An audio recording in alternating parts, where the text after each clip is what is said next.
It has been 16 years since the tragic shooting at Columbine High School, but the story of one student who was killed continues to live on.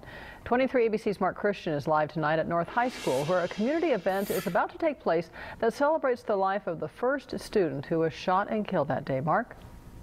Well, Jackie, the life of Rachel Scott is going to be here tonight. Now, the community event is going to be starting in just about a half hour, but the event is meant to inspire others to change what they see and how they see others. And it all starts here at 6:30.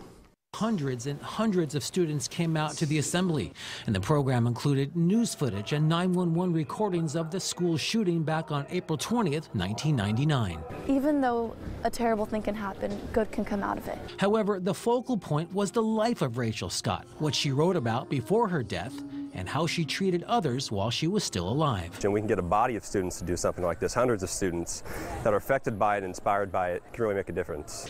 The presentation came to life for the students when they learned of her character through her diary, drawings, and memoirs she left behind. Everybody knows about the Columbine shooting, or just the general idea of it, but I think breaking it down and learning about one specific person's life makes it more real. Organizers say while her life was tragically cut short, her shining example of kindness and compassion was not defeated that day. Probably the greatest changes that we've seen are the ones we don't hear about, because they're things prevented or disasters that never happened. Rachel's challenge inspires others to look for the best in others, dream big, choose positive influences, speak with kindness, and start your own chain reaction, all in an effort to keep this from happening again. If we could show every student here that they're loved and they're special and have value, there's no reason that'll ever happen.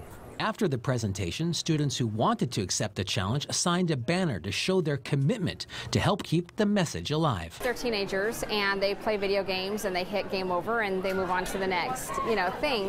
Whereas, having something to keep coming back and reiterating the same message that they heard today, reiterating that over and over and over again, hopefully it'll start taking hold.